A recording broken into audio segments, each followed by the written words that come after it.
नमस्कार, आइमा मीडिया में आपका स्वागत है। बिहार में इस साल के अंत में विधानसभा का चुनाव होने वाले हैं और उससे पहले राज्य में जैसी राजनीति हो रही है वह चौंकाने वाली है।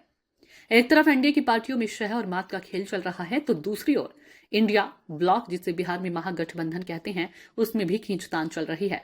यह खींचतान दो स्तरों पर है। महागठबंधन की पार्टियों, खासकर राजद और कांग्रेस के बीच खींचतान है तो कांग्रेस के अंदर भी घमासान मचा हुआ है।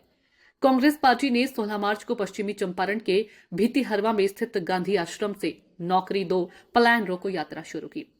कांग्रेस के छात्र संगठन एनएसयूआई के प्रभारी और पूर्व कम्युनिस्ट नेता कन्हैया कुमार इस यात्रा का नेतृत्व कर रहे हैं। कांग्रेस की दो फ्रंटल ऑर्गेनाइजेशन एनएसयूआई और यूथ कांग्रेस के हाथ में यात्रा का समन्वय है, यानी प्रदेश कांग्रेस कमेटी काफी हद तक इससे दूर है। हालांकि यात्रा शुरू होने के मौके पर प्रदेश अध्यक्ष अखिलेश प्रसाद सिंह और राज्य के नए प्रभारी कृष्णा अलवारू भी मौजूद रहे। इस बात की संभावना जताई जा रही है कि कांग्रेस प्रदेश अध्यक्ष बदल सकती है। कन्हैया कुमार और अखिलेश प्रसाद सिंह दोनों एक ही जाति के हैं। अगर कांग्रेस यह योजना बना रही है कि कन्हैया की यात्रा से चुनाव का माहौल बनाना है और बाद में उनको चुनाव अभियान की जिम्मेदारी सौंपनी है, तो एक ही अगड़ी जाति के दो लोगों को दोनों महत्वपूर्ण पदों पर रखना मुश्किल होगा। हालांकि सबको पता है कि चुनाव की तैयारियों, तालमेल और संसाधन के प्रबंधन में अखिलेश सिंह की बराबरी करने वाला कोई चेहरा कांग्रेस के पास नहीं है। फिर भी कहा जा रहा है कि अखिलेश सिंह इन दिनों कन्हैया को मिल रही तवज्जो से परेशान हैं। कन्हैया के अलावा कांग्रेस आलाकमान पूर्णिया के निर्दलीय सांसद पप्पू यादव को भी आगे बढ़ा रहा है। इससे भी अखिलेश सिंह को परेशानी है।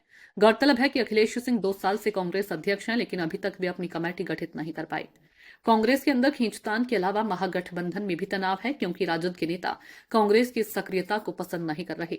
राजद को हमेशा लगता है कि कांग्रेस को स्वतंत्र राजनीति करने की बजाय उसके साथ मिलकर और उसके हिसाब से राजनीति करनी चाहिए।